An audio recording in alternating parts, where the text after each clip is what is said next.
Dive Podcast, straight talk on politics, national security, and America's future. With Robert Johnson and Linda Miller, we cut through the spin, tackle the tough issues, and give you the real story behind today's headlines. Subscribe now and hit the notification bell to stay informed. Welcome to the Deep Dive. We're here to cut through the global noise and get straight to the crucial insights. Global affairs are constantly shifting, often feeling overwhelming with how quickly things change. Today we're embarking on a deep dive into the recent NATO summit in The Hague and the rapidly evolving landscape of international support for Ukraine.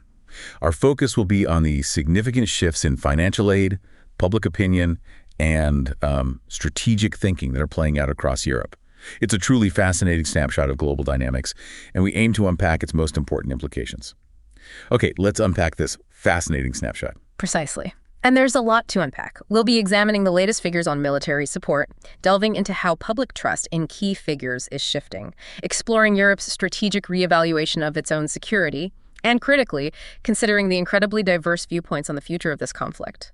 Understanding these varied perspectives is absolutely key to grasping the full, complex picture emerging right now. Right. So maybe the place to start is the headline news from the NATO summit. This significant shift in military aid to Ukraine.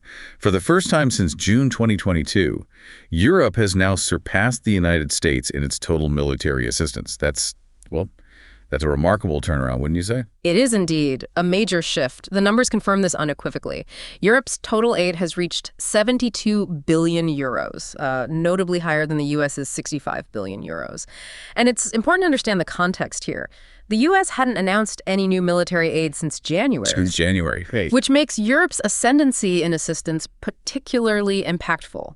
Key European donors contributing to this surge include the UK and the Nordic countries, demonstrating a broadening and, deepening of commitment from across the continent. This isn't just about raw figures, it speaks to a fundamental reorientation. A reorientation of that financial and material lifeline for Ukraine. Exactly. And this recalibration of aid comes at a critical juncture, doesn't it?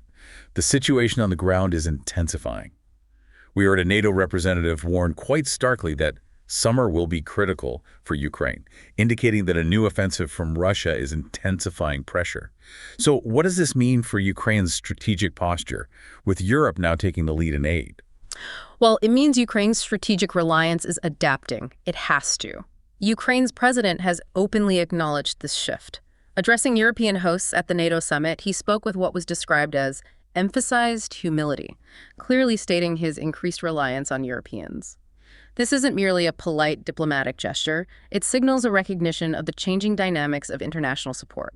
Kyiv is now looking primarily eastward, you see. Within the European continent, for its indispensable lifeline. That's right. It shifts the entire dynamic of expectation and responsibility onto European shoulders in a way we haven't really seen before.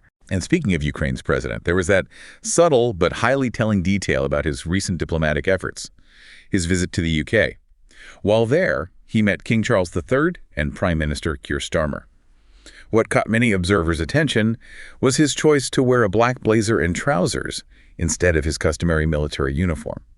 What did that signify, do you think? Oh, that was almost certainly a deliberate and calculated diplomatic move, very significant for a leader who has, almost exclusively worn military fatigues as a symbol of wartime defiance. This switch to formal civilian attire underscored the seriousness of the moment and perhaps a different approach to his appeals. So less about the battlefield. Exactly. It wasn't about projecting strength on the battlefield necessarily, but about engaging in serious long-term statecraft, seeking formal commitments, signaling a readiness for a different kind of engagement, one that moves beyond immediate battlefield urgency to sustainable diplomatic solutions and security frameworks. It suggests a recognition that the narrative itself is evolving. That brings us to another fascinating and maybe unexpected shift: the numbers on public trust. We're seeing some remarkable changes in how attitudes toward Ukraine's president have evolved globally. Here's where it gets really interesting. Absolutely. A recent survey conducted across 25 countries reveals something quite stark. Global trust in Ukraine's president is now almost evenly split. An average of 45% of respondents indicated they trust him to do the right thing in international affairs, while an equal 45% do not. Now, this marks a sharp reversal from early 2022, when he was widely praised, enjoyed immense global support. A complete reversal. The implication here is profound. The initial widespread moral consensus that galvanized global support has significantly eroded. It's been replaced by a more fragmented and complex set of perceptions. It suggests that the hero narrative of early 2022 has given way to something more pragmatic, maybe skeptical. A more skeptical evaluation of the conflict's costs and outcomes, perhaps. Yeah. But despite this global average, you mentioned variations. Where does support for Ukraine's president remain particularly strong? Indeed, there are strong pockets. Support remains robust in several areas. For example, trust stands at a high 85% in Sweden, 74% in the Netherlands, 64% in Germany, and 67% in Australia. France also saw a slight increase, reaching 50%. These figures suggest that in certain Western democracies, the initial framing has largely held. Reinforced by government stances and media, perhaps? Possibly, yes. And what about the areas where trust has notably declined? This is where the story gets even more complex, isn't it? It really does. In stark contrast, trust has significantly declined in other regions, particularly in the U.S., where it now stands at about 50%, with notably lower ratings among Republican voters.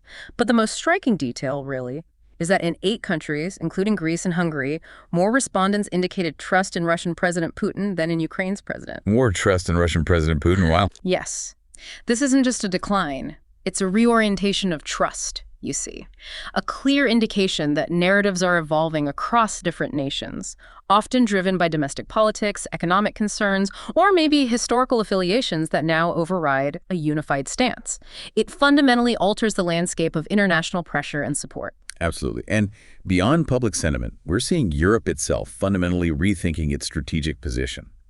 There's this palpable sense that a potential U.S. President Trump revolution is influencing European security thinking, accelerating shifts that were maybe already simmering. That's a crucial insight, yes. A recent analysis suggests that a majority of residents in 12 European Union countries now believe the continent needs to prepare for self-defense, with or without U.S. involvement. And we see concrete examples of this in increased defense spending support. 70% of citizens in Denmark and Poland advocating for such measures. Percent. That's high. Very high. And there's also a growing acceptance of previously contentious ideas like mandatory military service in countries like Germany, Portugal, and Spain. This isn't just about reacting to a potential change in U.S. policy. It's about Europe confronting its own long-term security vulnerabilities. And the need for greater strategic autonomy. Imperative, yes. So it's not just hypothetical. The idea of U.S. President Trump's potential return seems to have genuinely accelerated Europe's reevaluation. And this isn't just about military expectations, is it? It's also about the internal political order of the continent. Precisely. This reevaluation has given rise to a fascinating new ideological fault line. It's quite complex. What was once a relatively straightforward pro-European or pro-American stance has blurred. Now, a pro-European position can paradoxically mean skepticism towards U.S. President Trump's America, while a pro-American position increasingly means being critical of the European Union itself. That highlights a deep emergent tension within the transatlantic alliance, doesn't it? It does. Internal cohesion within Europe is being tested by these external uncertainties regarding U.S. commitment. And despite these internal shifts, you mentioned broad support for NATO still exists. Yes, support for NATO as an institution remains generally strong, with an average of 66% positive sentiment in recent surveys. Yet there also appears to be a fragility in the belief that Europe can truly achieve military autonomy on its own. Right, it's a desired goal, but the path forward seems less clear, almost contradictory. Indeed. That internal contradiction between the desire for autonomy and the perceived feasibility is quite striking. What's fascinating here? The data shows that only Denmark and Portugal have a majority believing this goal of military autonomy is achievable within 5 years. In stark contrast, over half of the respondents in Italy and Hungary consider it practically impossible. Practically impossible. That shows a huge divergence in strategic confidence across the continent. It really does. While the political will for greater self-reliance might be growing, the practicalities, the financial investment, the industrial capacity, the coordination, it's daunting. It leads to widespread skepticism about how quickly and effectively this ambition can actually be realized. Okay, so given all these shifts in aid, public opinion, strategic thinking, what does this all mean when we look at the range of opinions people are expressing? The public commentary seems incredibly diverse and, well, filled with strong feelings. Oh, absolutely. The public commentary reflects this complex reality, showcasing a multitude of perspectives. Some critical comments express significant concern over the high financial cost of supporting Ukraine for Europe and for France specifically, Right. often raising questions like, when will this support actually end? Is it sustainable? The burden question.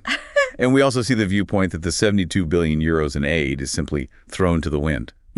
With some commentators expressing a belief that Ukraine could not win, citing a claim that American General Staff Mark Milley stated this from the very beginning. That perspective certainly exists, challenging the efficacy of the aid fundamentally.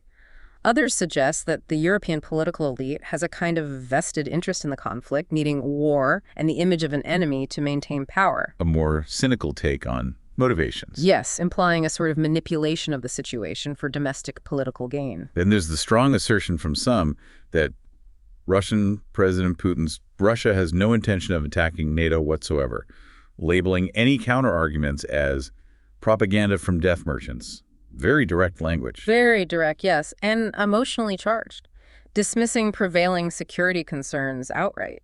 And still another viewpoint holds that NATO itself is a belligerent organization and that the recent summit merely served to continue a Western war against Russian President Putin's Russia by proxy. This line of commentary frequently includes suggestions that Ukraine will ultimately fall and Ukrainians will return to what these commentators call the Russian world. Beyond these specific points, there's that broader critique seen in comments too. Concerns that Europe is quietly ceding sovereign rights to unelected institutions. Referencing things like the pandemic response, the switch from Russian gas to American LNG, perceived damage to key industries. Right. Energy, automotive, even agriculture, all while questioning the overall strategic direction being taken by European leaders. That's a wide-ranging critique. It is. And finally, a sentiment expressed by some is the belief that, for instance, French media and intellectuals are trying to drag us into their dirty war in Ukraine, expressing no fear of Russian President Putin's Russia and believing that pushing Russian President Putin's Russia away is a gross strategic mistake by European leaders.